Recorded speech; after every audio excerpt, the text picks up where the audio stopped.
If I asked you one question, and that question changed the way you see your entire life, would you listen?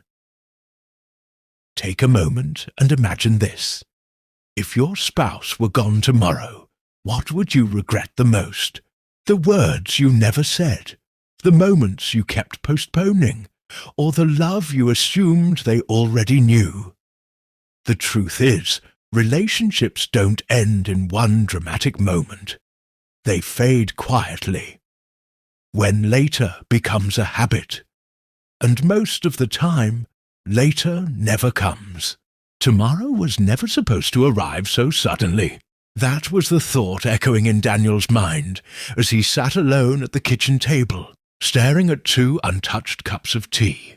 The clock ticked loudly, each second heavier than the last. Only yesterday, his wife Sarah had laughed while reminding him to fix the loose cabinet door. He nodded, distracted, already thinking about work emails. There was always time, he told himself. There was always tomorrow. The phone call came at dawn. A calm voice. An accident. No pain, they said. Gone, just like that. Daniel listened without understanding, as if the words belonged to someone else's life. When the call ended, silence flooded the room. The house felt unfamiliar, like a place he was visiting for the first time. Hours later, one question refused to leave him alone. If your spouse were gone tomorrow, what would you regret? The answer came instantly and cruelly. Daniel regretted the conversations he postponed. Sarah loved evenings, when the world slowed down and honesty felt easier. She would ask about his dreams, his fears, the thoughts he buried. Too often, he answered briefly, his eyes drifting to his phone. He told himself he was tired.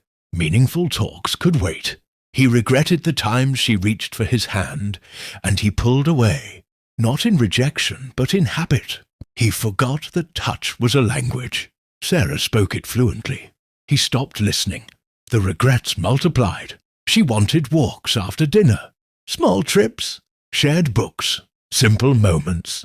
None required great sacrifice. Yet he delayed them all, convinced that years together proved love. Daniel walked through the house. Every object held a memory. The couch where she fell asleep during movies. The window where she watered plants each morning.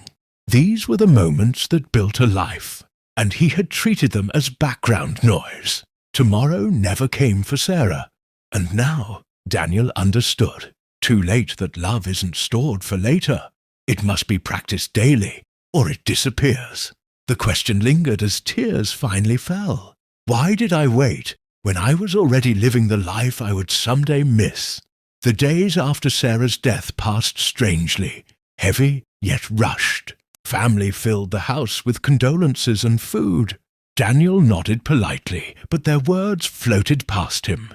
At night, when the house emptied, the regrets returned sharper. He noticed things he had ignored for years. Her shoes by the door. Notes on the fridge reminding him to eat and rest. Each note felt like a conversation left unfinished.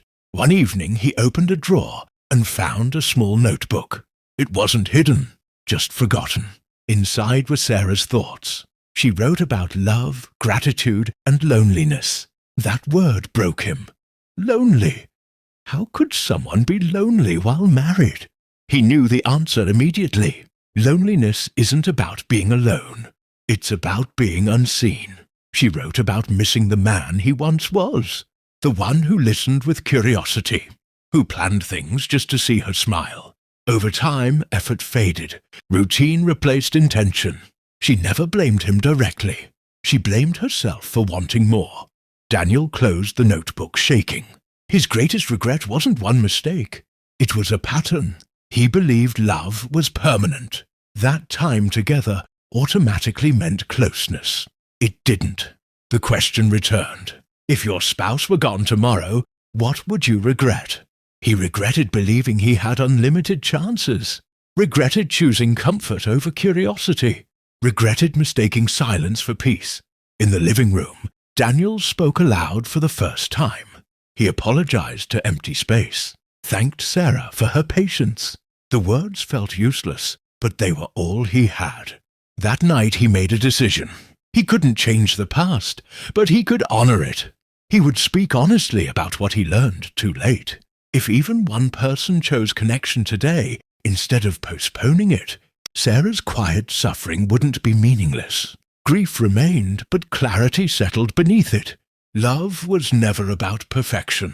It was about presence. Weeks passed. Life resumed for everyone else. For Daniel, time felt suspended. He replayed moments he once dismissed as ordinary. Sarah asking, "Can we talk tonight?" Daniel replying, "Not now." Sarah suggesting a weekend away. Daniel saying, "Later." Later became never. He remembered how she stopped asking, how she smiled less, how independence quietly replaced hope. He mistook her silence for contentment. The truth was harder. She adapted to disappointment. Daniel realized something terrifying. He was never cruel, never abusive, never unfaithful. He simply became emotionally absent. And absence, he learned, can hurt as deeply as betrayal. He began sharing his story. Friends listened, uncomfortable but attentive. Some recognized themselves in his words. Others avoided the subject entirely. One evening, a young colleague asked him, "What would you do differently?" Daniel answered without hesitation, "I would treat small moments like they matter, because they're everything." He understood now that love is built in unremarkable choices, listening without distraction, saying yes without calculation, showing interest because it matters to the person you love. Regret didn't scream at first. It whispered during ordinary days. Only after loss did it roar. Daniel couldn't undo his mistakes, but he could prevent them in others. That became his purpose. Not redemption, responsibility. He stopped running from the question. He asked it of everyone willing to listen. If your spouse were gone tomorrow, what would you regret? Years later, Daniel kept a photograph on his desk. Sarah on their honeymoon, laughing, hopeful, alive.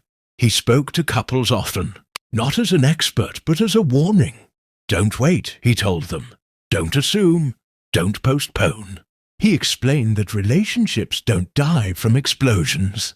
They fade from neglect, from phones over faces, from comfort over curiosity, from being right instead of being close. Daniel never pretended he was a good husband. He was adequate. He met minimum requirements. And that haunted him more than failure ever could. Love, he learned, is not a feeling you secure and forget. It is a daily action, a choice, an effort. Some nights the house still felt unbearably quiet. The regret never vanished completely, but it transformed. It became a message. If you're reading this and your partner is still there, you still have time. Have the conversation. Take the trip. Say yes. Listen fully. Love actively. One day tomorrow won't come. And when that day arrives, the only thing that will matter is whether you showed up while you could. Don't let regret be your loudest memory.